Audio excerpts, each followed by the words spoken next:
Assalamualaikum warahmatullahi wabarakatuh.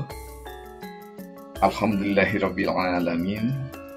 Allahumma shalli ala Muhammad wa ala ali Sayyidina Muhammad.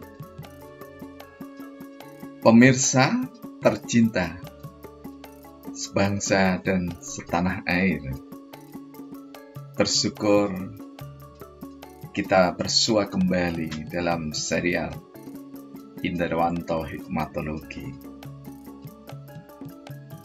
Kali ini kita akan berbicara tentang resolusi jihad ketiga, khususnya pertalian dengan Hari Santri Indonesia, Hari Santri Nasional. Kita harus bangga pada bangsa negara ini yang salah satu di antara komponen terbesar pejuang bangsa adalah ulama. Tentu tanpa menafikan tokoh-tokoh dari nasional, karena semua di antara tokoh-tokoh pendiri bangsa ini adalah insan-insan hamba Allah yang senantiasa memiliki budi pekerti luhur, cerdas, dan patut mendapatkan kesertaan di antara kita sebagai generasi penerus bangsa. Nah, tanggal 22 Oktober oleh pemerintah Indonesia melalui Presiden Joko Widodo ditetapkan sebagai Hari Santri Nasional Indonesia. Tentu sangat beralasan pemilihan tanggal yang tepat karena tanggal 22 Oktober 1945 terjadi dialog kecil antara seorang ulama besar, Syekhona Kiai Haji Muhammad Hasyim Asy'ari, seorang tokoh pendiri Nahdlatul Ulama, organisasi tertua kedua setelah Muhammadiyah yang didirikan oleh Syekh Kiai Haji Ahmad Dahlan. Nah, seorang besar, pemimpin besar, Presiden Republik Indonesia, silaturahim pada beliau Syekhona Kiai Haji Hasyim Asy'ari meminta fatwa tentang keadaan Indonesia. Secara singkat, maka Kiai Haji Hasyim Asy'ari menurunkan fatwa yang disebut dengan resolusi jihad. Namun kita kali ini, meskipun terlambat sehari, karena kami menganggapnya Oktober itu penuh dengan pesona, ya, ada pesona batik, ada pesona tentang Hari Santri, dan ada pesona yang mendasari Hari Santri, yakni adalah resolusi jihad. Nah, tentu saja tulisan saudara kita Abdul Latif Bustami, ini bukunya yang sangat elok ini, ya. Resolusi jihad ini diterbitkan oleh Pesantren Tebu Ireng bagian tim sejarah. Jadi kalau di antara pemirsa ada yang belum membaca, silahkanlah kunjungi websitenya Tebu Ireng. Nah, marilah kita melihat sisi lain dari santri. Saya tulis dalam Syair Sabdana sebagai simpul kajian kualitatif yang insya Allah terus-menerus kami lakukan, yakni syair Sabdena yang ke-12.189 dalam tema resolusi jihad ketiga. Lebih tepatnya kami beri judul dengan santri. Santri. Syekhona Kiai Haji Sahal Mahfud memang piawai, guru besar, alim, teladan untuk seluruh negeri. Santaro, sin, nun, tak, ro, santri, etimologi. Sin, satrul aurah, bermakna menutup aurat insani. Nun, bermakna naibul ulama, wakil ulama negeri. Tak, tarkul ma'asi, meninggalkan maksiat dalam sehari-hari. Ro, ro'isul ummah, pemimpin umat di bumi. Kami tulis dalam rentang waktu 4 menit, jam 2.34 sampai dengan 38 dini hari 23 Oktober 2020. Nah, pemirsa yang dirahmati oleh Allah Subhanahu wa taala, kalau kita menyebut hari nasional, maka sebagai anak bangsa, mohon maaf, apapun agama dan kepercayaan kita, pantas kiranya dan wajar jika kita ikut merasakan hari santri. Mengapa? Karena kita juga ikut merasakan sebagai umat Islam ketika ada hari pendidikan nasional. Bukankah ada di dalamnya juga yayasan-yayasan Katolik, Kristiani, Pantekosta, Jawi Wetan, Konghucu, Buddha, aliran kepercayaan semua punya lembaga pendidikan yang tujuan utamanya adalah untuk mencerdaskan kehidupan bangsa.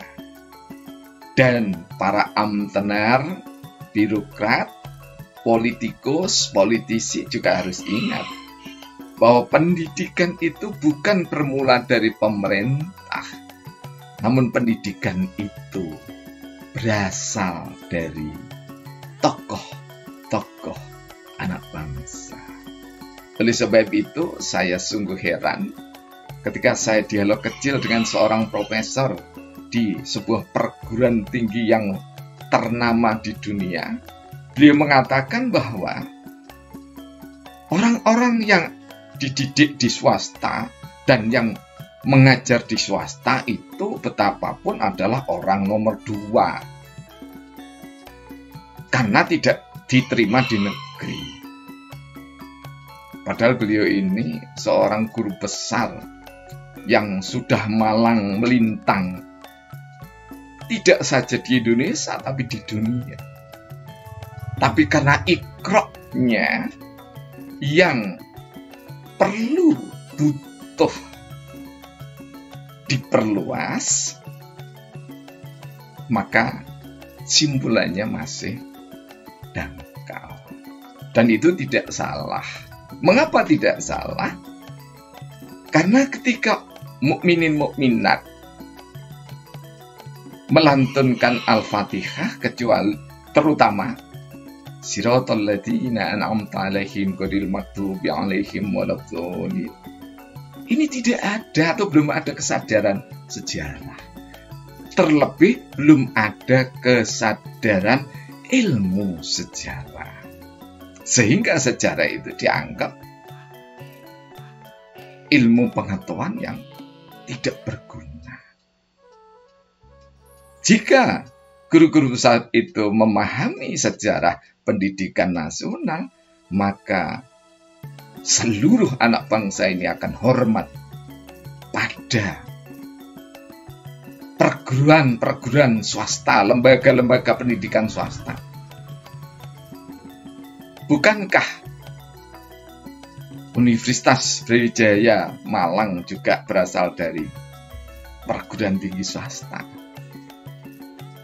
Demikian juga masih banyak sekolah-sekolah menengah atas, bahkan sekolah dasar pun yang berasal dari swasta. Nah, oleh sebab itu mestinya jangan sebagai cendekiawan di hari nasional ini, di hari santri nasional, ayo kita belajar sejarah lagi. Tidak membaca sejarah, tetapi belajar dari sejarah supaya kita dapat ilmu tentang sejarah, bukan definisi atau cerita sejarah. Nah, oleh sebab itu, saya bawakan pendapatnya Profesor Kiai Haji Saikhona Sahal Mahfud, ya, yang merupakan salah satu, beliau ini Rois Am, pengurus besar Nahdlatul Ulama, ya, yang memberikan kata pengantar sangat indah di dalam solusi hukum yang diputuskan oleh Pak Zul Masail sejak 1926 sampai dengan 1990-an yang masih ada pada diri kami. Syekhona Haji Sahal Mahfud memang piawai, guru besar alim teladan seluruh negeri. Ini simpulan kami. Jadi kalau Anda berbeda, boleh. Tidak perlu kalau kita berbeda itu berdebat. Betapapun debat itu meski menang tidak menguntungkan. Tapi yang benar adalah kita berdialog. Karena dengan dialog itu tumbuhnya dari hati nurani. Menurut beliau, santri itu secara etimologis, nah ini saya katakan santaro, sin, nun, tak, dan roh, ya. Santri etimologi, ini dalam bahasa syair kan. Jadi sekali lagi, santri itu secara etimologis berasal dari santaro, sin, nun, tak, roh. Santri etimologi. Sin, ya, Satrul aurat. Beliau memberikan definisi pengertian bermakna menutup aurat. Menutup aurat secara zahir adalah pakaian. Dan secara indah suami istri itu diibaratkan sebagai pakaian yang saling melengkapi. Huna libasulakum wa antum libasala huna. Kamu adalah pakaian bagi mereka. Ini mohon maaf ya, mereka itu istri-istri. Dan istri-istri itu adalah pakaianmu, artinya pakaiannya suami. Jadi dari awal santri sudah dididik etika tentang keberadaban. Jadi kalau ada orang yang menuduh bahwa di pesantren itu tempatnya terorisme, tempatnya radikalisme, sungguh itu adalah tuduhan yang kurang beradab atau lebih sopannya tidak beradab. Karena apa? Karena orang-orang, insan-insan yang ada yang mendirikan pesantren itu adalah warisatul anbiya. Karena warisatul anbiya, pewaris dari para nabi, insya Allah hatinya dijaga oleh Allah melalui malaikat-malaikat. Karena itu ulama itu ditinggikan derajatnya melebihi orang pada umumnya. Mengapa ditinggikan? Karena beliau-beliau itu Kiai Haji Hasyim Asy'ari, Kiai Haji Ahmad Dahlan, Kiai Haji Sahal Mahfud, Kiai Haji Abdurrahman Wahid, dan seterusnya. Semua adalah orang-orang yang hebat, yang patut kita mengikuti tapak kaki beliau itu. Nah, Oleh sebab itu aurat insan ini harus ditutup. Aurat siapa? Di dalam kasanah kehidupan santri, yang harus ditutup adalah, wajib ditutup adalah auratnya guru, auratnya kiai. Mengapa ditutup? Supaya kehormatan, rasa hormat kita tidak berkurang walaupun hanya setitik. Karena yang paling sempurna, terpuji, termulia hanya Rasulullah Muhammad Sallallahu Alaihi Wasallam. Karena itu kiai itu di atas kesempurnaannya pasti ada kelemahan. Dan kelemahannya itu pantang untuk dijadikan perdebatan. Jangan merasa sudah bisa berdalil, nanti dipakai dalih untuk melecehkan kiai, melecehkan ulama. Kalau kita tahu ada kelemahan dari ulama itu, kita tutup. Kecuali berkaitan dengan korupsi. Kalau berkaitan dengan korupsi itu wilayah publik. Karena wilayah publik justru harus dibuka. Kenapa? Supaya bangsa dan negara ini tidak terjebak dalam talbis iblis, dalam perangkap iblis. Siapapun, bukan saja kiai. Yang dinasihati kiai, para pejabat, para petinggi, presiden sekalipun, kalau salah juga ditegur dengan cara-cara yang bijak. Nun bermakna naibul ulama, wakil ulama negeri. Artinya santri itu kelak, bahkan saat menjadi santri, menjadi wakilnya ulama. Oleh sebab itu dalam tradisi Madura, di keluarga kami itu, kiai itu selalu dikintili, selalu diikuti oleh cantrik. Kenapa? Meniru etiba pada kehidupan Rasulullah. Rasulullah itu selalu diikuti Sayyidina Ali sebagai keponakan kunci dari segala ilmu, dan Anas bin Malik. Anas inilah ya yang mendampingi apapun kebutuhan beliau, ya, Rasulullah Muhammad SAW. Ini yang kemudian ditiru oleh para kiai. Dan meniru gaya Nabi itu adalah hal terpuji. Oleh sebab itu, kenapa mereka harus meniru kiai dan buntut saja sama kiai? Ya supaya tahu, paham, dan mampu mengijawantahkan dari sifat-sifat terpuji seorang kiai. Itulah tugasnya santri. Tarkul ma'asi, meninggalkan maksiat sehari-hari. Maksiat apa? Dalam terminologi sufi, yang harus pertama kali dijaga adalah maksiatnya hati. Jangan sampai punya gerenjet kalau kata orang Jawa. Ini pinjam dari bahasanya Profesor Jatikusumo, tokoh nasional Kuartet S. Gerenjet. Gerenjet itu apa? Gerenjet itu adalah geraknya hati, instinktif. Jadi gerak hati yang tidak disebabkan oleh pihak lain tapi dari diri kita, itu harus dipelihara. Jadi maksiat hati jangan sampai. Kita punya niat, bahkan terbersit di hati orang itu buruk, jangan sampai. Karena itu menurut Syekhuna Sahal Mahfud itu, santri itu harus meninggalkan maksiat. Bukan sekedar menjaga, tapi meninggalkan maksiat. Maksiatnya hati, maksiatnya lisan, maksiatnya pandangan, maksiatnya pendengaran, maksiatnya tangan, maksiatnya kaki. Semua dijaga. Jangan sampai karena beda pandangan kita bermaksiat. Malah tokoh-tokoh nasional yang sudah berjasa disamakan dengan hewan dan sebagainya.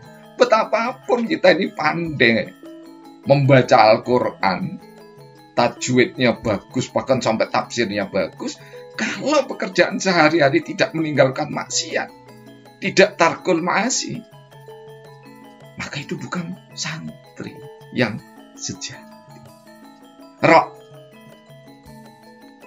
Ra'isul ummah. Santri itu harus menjadi pemimpin umat di bumi. Jadi jangan sampai santri karena merasa pintar, kemudian hanya orang lain yang tidak pernah nyantri, tahu duitnya salah sedikit sudah dimaki-maki. Itu bukan santri. Karena santri itu pemimpin. Kalau pemimpin itu mengayomi. Nah, inilah kemudian yang oleh Sultan Hamengkubuwono ke-9 didauhkan tahta untuk rakyat. Maknanya bahwa ketika seseorang itu memiliki kedudukan, maka kedudukan itu harus fungsional untuk orang-orang kecil. Di hadapan santri, orang-orang yang tidak ngaji di pesantren seperti saya ini adalah orang kecil. Orang kecil apa? Ya ilmunya kecil. Karena ilmunya kecil, ya harus dimaklumi. Cara memakluminya, jika salah luruskanlah dengan adil, bijak, lemah lembut. Bukan memaki-maki. Karena apa? Tidak ada tugas kita sebagai manusia, salah satunya kecuali lita'arafu. Saling memberikan sumbangsih. Dan sumbangsih itu adalah sumbangsih yang berguna. Khairun nas anfa'uhum linnas. Sebaik-baik manusia adalah yang terbaik karena berguna bagi lingkungan. Billahi taufiq wal hidayah. Wassalamualaikum warahmatullahi wabarakatuh. Selamat Hari Santri Indonesia untuk dunia.